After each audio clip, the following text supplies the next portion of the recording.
하고 싶거나 별로인 것들 있어? 어머님 보여드리기 전에 오빠랑 얘기하면서 바꾸면 좋을 것 같아서. 그리고 가격도 이 정도면 너무 비싸려나?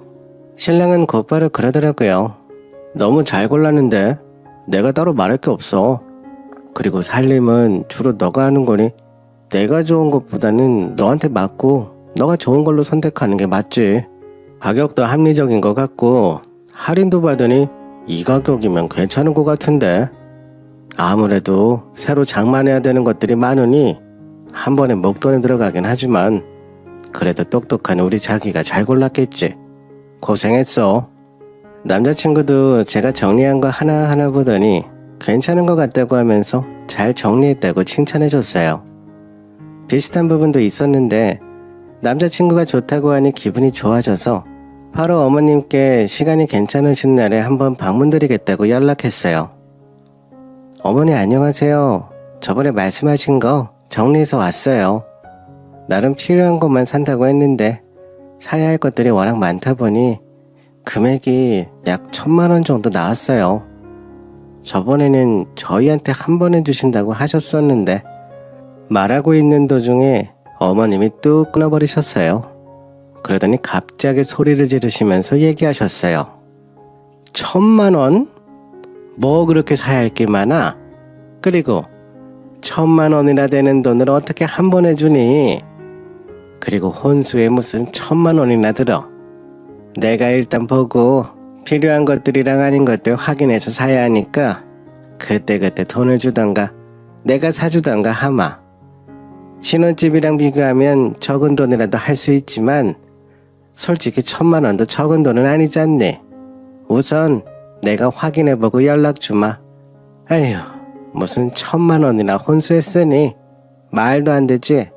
그때부턴 저도 솔직히 인내심에 한계가 오더라고요. 냉장고랑 세탁기, 건조기 그리고 TV 정도만 사면 1,000만 원은 우습게 넘어가요. 언제적 혼수를 생각하신 건지 모르겠으나 펄쩍 뛰시니 기가 막히긴 했죠. 근데 어차피 어머님이 직접 검색을 해보셔도 가격은 별반 다를 게 없긴 해서 제가 보여드린 목록을 보시면서 핸드폰으로 열심히 검색해보고 계시길래 우드커니 서 있는 것도 웃긴 것 같아서 인사하고 나왔어요. 나름 가성비 있는 것들로 선택했고 냉장고만 좀 비싸고 다른 곳들은 더 비싼 라인이 있는데도 저렴한 라인이 있는데 그렇게 말씀하시니까 좀 당황스러웠어요. 그래도 뭐 그거로 하라고 하시겠지 생각했는데 전혀 다른 반응으로 연락이 왔어요. 예, 내가 찾아봤는데 너무 비싼 것들만 있더라. 그리고 그런 거 말고 가격 저렴하고 성능 더 좋은 것들도 있는데 굳이 왜 비싼 것들만 넣었니? 그리고 무슨 냉장고가 200이 넘어. 그런 걸 과소비라고 하는 거야. 냉장고야 시원하게 잘 돌아가기만 하면 되지. 정수기랑 얼음이 무슨 필요가 있니? 정수기는 물 사 먹으면 되는 거고 얼음은 매번 얼려 먹으면 되는 거지. 조금 귀찮아도 그렇게 해야 돈 모을 수 있는 거야. 너무 뜻밖이었어요. 사실 이런 문제로 고민을 한다는 것 자체가 상상도 해본 적도 없고 제 주변에서 들은 적도 없었기에 저는 아무 대답도 할 수가 없었죠. 그날 신랑하고 대판했어요. 신랑도 처음엔 제 이야기를 잘 들어줬고 자기가 직접 이야기할 테니 저보고 혼수 신경 쓰지 말라길래 일단 알겠다고 하고 기다렸습니다. 그리고는 예비 시어머님께 연락이 오더라고요. 오늘 바쁘지 않으면 퇴근하고 집에 좀 넘어오렴. 혼수 얘기 마저 해야지. 솔직히 전화를 받고 나서 가야 하나 란 생각이 들었어요. 그런데 아직 결혼은 시작도 안 했고 결혼하고 나서 계속 안 보고 살 수도 없으니 우선 가서 직접 얘기하는 게 더 낫겠다 생각했어요. 이번에 아들이 와서 나한테 자기들이 알아서 하겠다고 하더라. 그래, 너희들 살림이고 내가 쓰는 것도 아니니 그건 알겠다. 혼수 목록에 대해서는 내 더 말하지 않으마. 생각보다 원하는 말씀을 해주셔서 잘 해결됐구나 생각했어요. 근데 그 뒤에 나오는 말이 가관이었어요.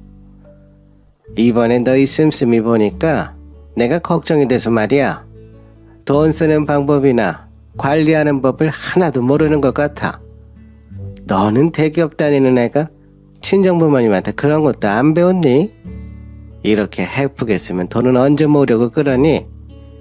내가 혼수 목록에 대해서는 말을 안 해도 이건 얘기해야겠다. 이렇게 돈 쓰면 집안 가게를 어떻게 운영할 수 있겠어? 그리고 이런 건 남자보다는 여자들이 해야 하는데 너 보니까 내가 걱정이 된다. 그래서 제가 어머니 혼수를 매번 사는 것도 아니고 이번에 한 번 사서 오래 사용해야 하니까 큰돈이 나가는 것처럼 보이는 거예요. 어머니도 아시다시피 가구는 좀 튼튼하고 좋은 걸 사야지 오래 쓸 수 있잖아요. 저도 사회생활 계속 할 거고 오빠도 계속 할 거니까 저희 아껴서 잘 생활할 수 있어요. 너무 걱정하지 마세요. 어머님이 그러더라고요. 물론 네가 일을 계속 한다고 해도 안에서 새는 바가지 밖에서는 안 새겠니? 너도 힘들게 일하는 거 알지만 우리 아들이 아침 일찍 일어나서 밤 늦게까지 일하면서 버는 돈인데 이렇게 쓰면 돈을 모을 수가 없어. 이렇게 가게 운영하면 몇 년도 못 가서 빚만 잔뜩 생길 거다. 계속 장황하게 설교를 하시더라고요. 혼수물품은 한 번 사면 오래 사용하는 거기도 하니까 조금 좋은 것들을 고른 것뿐인데 계속해서 이렇게 말씀하시니 좀 듣기 싫더라고요.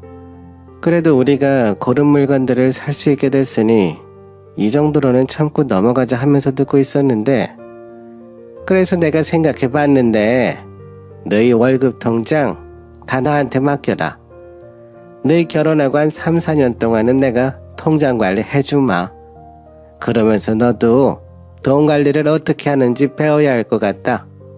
엄마가 다 너 생각해서 그러는 거야. 나한테 돈 관리를 어떻게 현명하게 할 수 있는지를 배우면 그때 내가 통장 다시 돌려주마. 우리 아들도 내가 돈 관리해주고 용돈 30만 원씩 받으면서 생활하니 1,500만 원이라도 모은 거야. 안 그랬으면 모으지도 못했어. 그러니 너도 용돈 30만 원씩 받아서 생활하고 다른 돈은 다 나한테 보내려. 이렇게 해야 돈 모을 수 있는 거야. 엄마가 돈 관리 어떻게 하는지 알려줄 테니 이번에 결혼식 하고 나서 월급 통장 가져오렴. 우리 부모님도 한 번도 건든 적 없는 월급 통장을 갖고 오라는 말에 너무 황당해서 대답도 못했어요. 그리고 남편이 검소하다고는 알고 있었지 그 돈을 엄마가 관리하고 있다는 것은 꿈에도 몰랐거든요. 연애 때 종종 아껴 쓰는 모습을 보면서 정말 검소하다라고만 생각했었어요. 주변 남자들이 술에 자동차에 돈 펑펑 쓰는 모습을 봤던 터라 너무 비교가 되더라고요.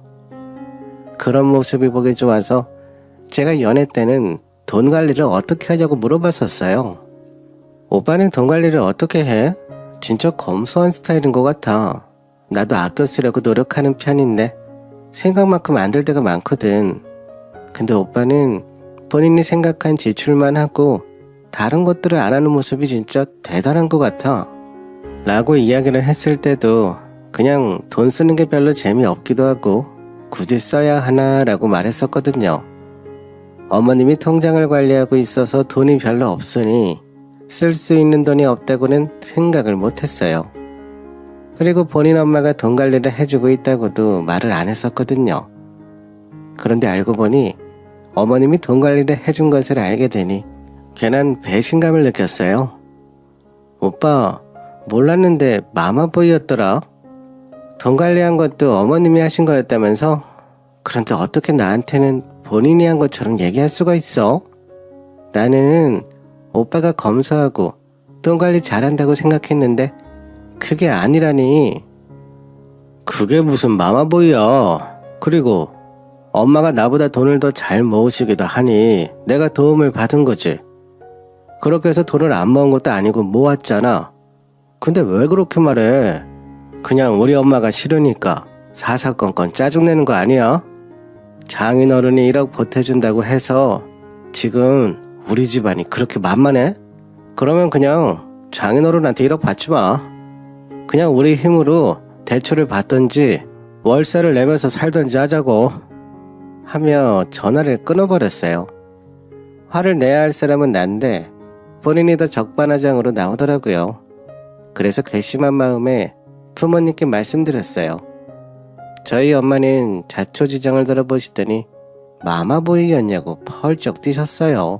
그런데 아빠는 그냥 고개만 끄덕이시면서 부모님이 검소한 스타일이면 그렇게 배울 수 있다고 얘기하셨어요.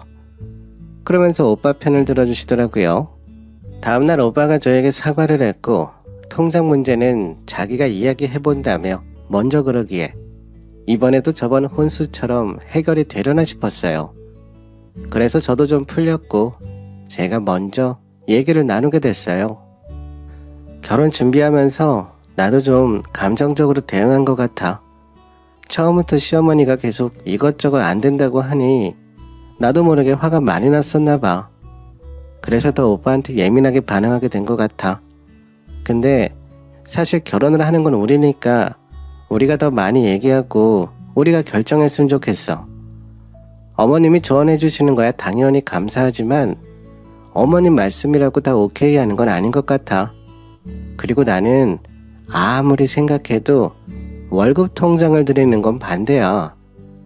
둘 다 회사 처음 다니는 사회초년생도 아니고 둘 다 직장 생활한 지 곧 있으면 10년 차인데 서로 얘기하면서 아껴 쓰면서 살면 될 것 같아. 남자친구도 말없이 끄덕이더라고요. 그러면서 저희는 화해를 했어요. 우리 둘만 잘 맞으면 다른 것들은 잘 헤쳐나갈 수 있겠다고 생각했어요. 그렇게 결혼 준비를 하는 도중에 시어머니가 식사를 하러 오라 하셨어요. 저는 사과라도 하는 줄 알았죠. 지난번에 혼수 때도 그랬으니까요. 근데 이번엔 달랐습니다.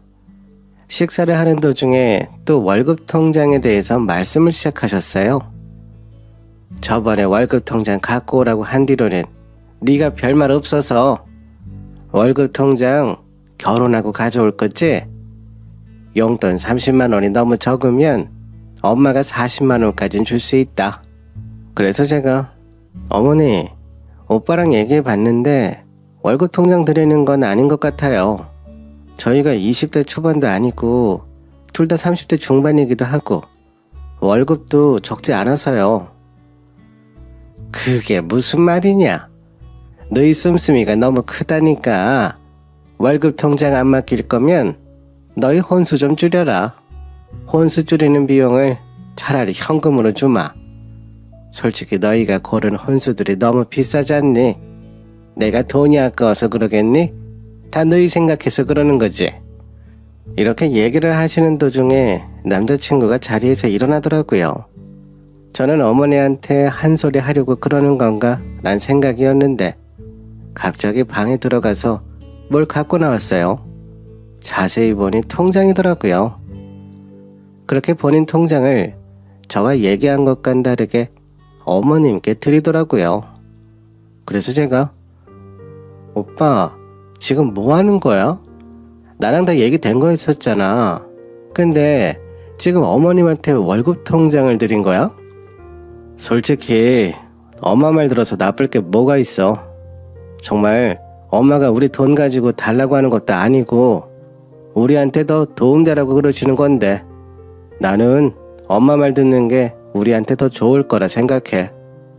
그때 너가 말한 것도 일리가 있다 생각하는데 집에 와서 곰곰이 생각해보니까 여태까지 난 엄마가 돈을 모아주시기도 했고 또 적지 않게 돈을 모으기도 했으니까 엄마 말 듣는 게 좋을 것 같아. 그렇게 본인 할 말만 하고 태연하게 밥을 먹었어요. 통장을 건네받는 어머니는 회심의 미소를 지으면서 저를 쳐다보셨어요.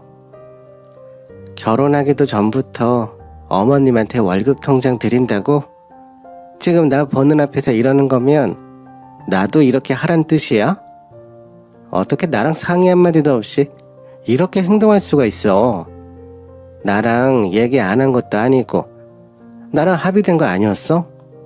나는 이렇게는 못 살아. 우리 결혼 없던 일로 하자. 벌써 이러는데 오빠를 어떻게 믿고 살겠어. 그냥 우리 결혼 없던 일로 하자.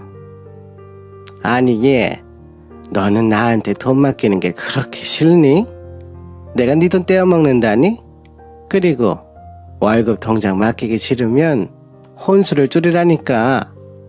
어머니, 혼수로 고른 가전제품 저희 회사에서 직원 할인 받을 수 있는 품목이에요. 그래서 일부러 고른 것도 있고요. 인터넷보다 훨씬 저렴하게 살 수 있는 것인데도 비싸다고 하시면서 다른 제품 사라고 하시는데 왜 안 좋은 물건 사면서 돈을 아껴야 하는지 이해가 안 되네요. 회사에서 주는 혜택인데 이럴 때 받아야죠. 이런 혜택들 때문에 그런 건데 누릴 수 있는 건 누려야죠. 그리고 이런 상황인 거 뻔히 아는 사람이 어떻게 내 앞에서 어머니 편을 들 수가 있어? 지금부터 이러는데 나중엔 안 그러겠어? 오빠는 엄마랑 더 살아야겠네. 결혼할 준비가 안 된 것 같으니까 없었던 일로 하자. 라고 얘기하고는 친정으로 왔어요. 사실 이렇게 말하면 오빠가 미안하다고 연락하면 받아주지 말아야지 생각했거든요. 그런데 일주일이 넘도록 연락이 없더라고요. 그렇게 저희는 파혼을 하게 되었어요. 월급 통장 이야기를 부모님께 해드리니 아빠도 그땐 이상스러운 집안이라면서 혀를 차시더군요. 엄마는 당장 파혼하라 난리셨고요. 근데 파혼할 때 보니까 전 남자친구의 엄마라는 사람은 아들 결혼시킬 생각이 전혀 없는 것 같았습니다. 그냥 알겠다고 인연이 거기까지면 말자며 아주 깔끔하게 다른 말 없이 정리하더라고요. 근데 정말 기가 막히게도 파혼에 대한 후유증이 석 달이 지나서 왔습니다. 그때 전 남자친구가 저에게 연락을 하더라고요. 여보세요? 무슨 일이야? 이제 와서 왜 전화를 하고 그래? 아니, 다름이 아니라 너 아직도 직원 할인 할 수 있지? 혹시 그거 기한 같은 것도 있나? 한 번 쓰면 다음에 못 쓰고 그런 거 아니지? 아니, 이번에 우리 엄마 집에 15년 쓰던 세탁기가 망가져서 그러는데 우리 엄마가 너 직원 혜택 받아서 세탁기 사면 얼마나 저렴하게 살 수 있는지 좀 물어봐 달라고 해서 인터넷이나 다른 곳에서 사는 것보다 얼마나 더 저렴하게 살 수 있어? 내가 제품 몇 개 보내줄 테니까 가격 좀 알아봐서 보내줄 수 있을까? 정말 사과를 하는 건 바라지도 않았는데 뻔뻔하게도 보는 엄마 세탁기 바꾸는데 내 직원 혜택을 사용하려고 연락한 게 기가 찼어요. 한편으로는 와, 이런 사람이랑 결혼 안 하길 천만다행이다 생각했어요. 그러면서 가슴이 확 풀리더라고요.